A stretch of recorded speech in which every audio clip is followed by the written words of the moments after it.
neither kings nor queens nor royal marines, but 28 old brats. Right then, when do you know when you've got enough sleeping bags? Well, in my case, when my missus finds this lot. So what I'm going to do is I'm just going to talk about a few of them, cost of them, and what I found the best and realistically the worst. Bring you back in a second. Right guys, starting at the left hand side then, the first one we're looking at is what I would consider to be the British Army issue, this one here, the British Army issue 58 pattern or 58 sleeping bag. Got a waterproof base, down filled, good bit of kit, keeps you warm, but when it's wet it's a pigging nightmare. So I would advise using that with a bivvy bag. They retail for about 30 quid, so a good sort of starting bag really. But the bag that I would buy myself, if money was sort of a bit tight, is what I suppose is classed, a lot of people class as the bouncing bomb sleeping bag, and its current issue at the moment, they call it the British Army Arctic bag. They're being sold for about 40 quid at the moment. I'll put all the links to all this sort of stuff in the description box below. So I mean, I'm 6'4", and that both of these bags are what you consider to be large, so I can get in there quite happily. So that's a large for a 6'4" bloke, quite nicely. The small bag down here, sorry for using the paintbrush, but it works, is what they call the British Army issue jungle bag. Great bag, works well in the summer and obviously in hot climates and stuff like that. But don't forget, any of these, if you get too hot, then you unzip them and lie on it rather than in it. Sorry, the bouncing bomb type bags, they retail for about 40 quid, so they're a good entry level and a good robust. I would advise you all to actually look at these sleeping bags and get them out of the stuff sacks before you actually buy them though. And so we'll move on to this, the best sleeping bag I've ever bought.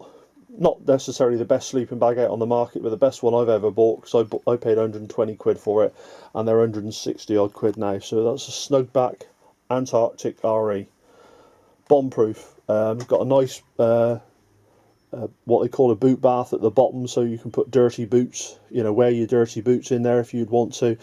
Although, as you know, as civvies, I don't know why you'd want to, but just in case you would. Next bag along is the Snugpak Hawk Softie 9. Great bag, about 100 quid. Well worth a punt if you're going to use it in the summer. Not much good in the winter, even in the UK, and certainly not if you're going to go anywhere else.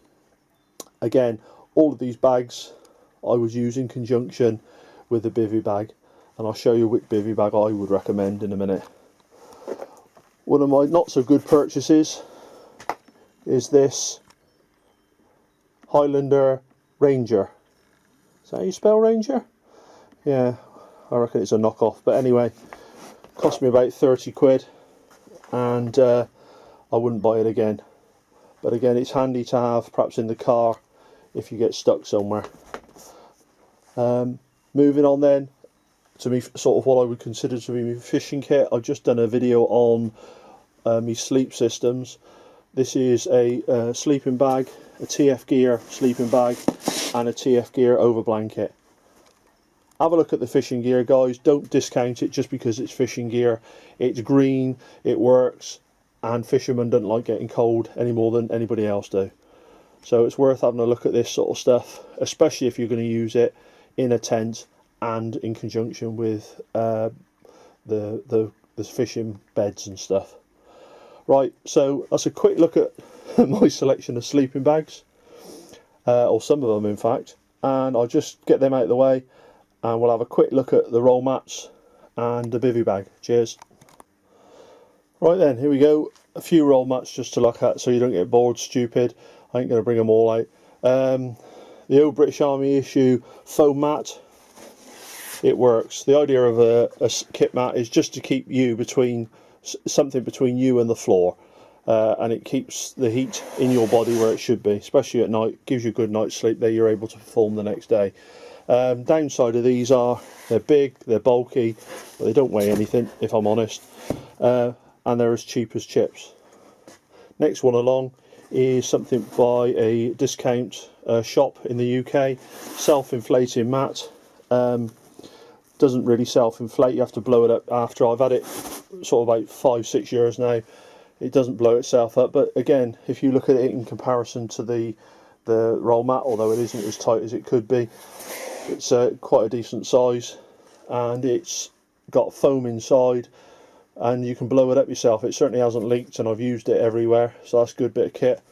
The one I'm currently using is this OEX Compact 4. Quite a bit of expensive kit, over 40 quid, but a nice bit of kit, blows itself up, haven't had a problem, used it quite a few times, so that's a good bit of kit I'd recommend at the moment.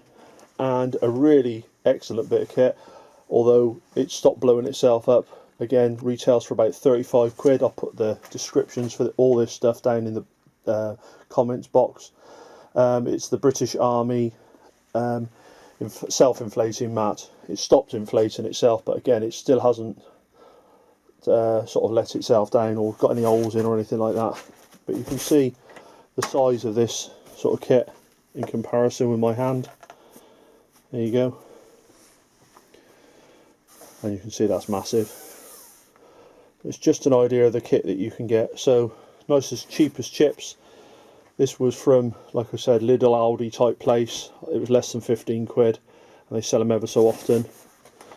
But if you want sort of more quality, then go for this sort of stuff. Bear with me a second.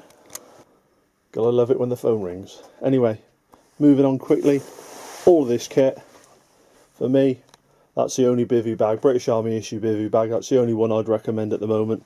It's the only one I know of that's really, really robust, never rips, protects all these self-inflating mats from puncturing. You can use it on its own. It's really versatile. In the summer, you don't even need a sleeping bag in it, but if you put that together with a sleeping bag, you'd be absolutely amazed at the difference in heat. Don't have to have a camouflage one, obviously, but the camouflage ones and the green ones you can get quite readily. If you go for MTP, you're talking a lot of money, because obviously that's the next sort of thing up. I'll just finish on the last couple of things. This is a quilted blanket that the Americans use. Never really thought much of it until I bought one about 7 years ago, just for an overnight, and they are brilliant. You can wrap that, tie that to a poncho, and it works brilliantly.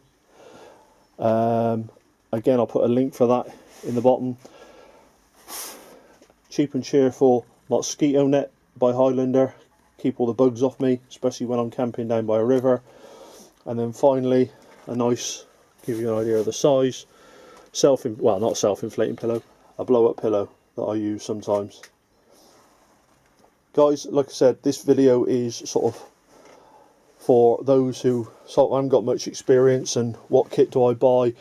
And as you know, most people's videos are full of really expensive kit. British Army surplus kit, that's what I know, so that's what I'm going to recommend. I know the Americans got some amazing kit, so is the Dutch, but this is the kit that I recommend because I know what it's like. I hope somebody's found this of use.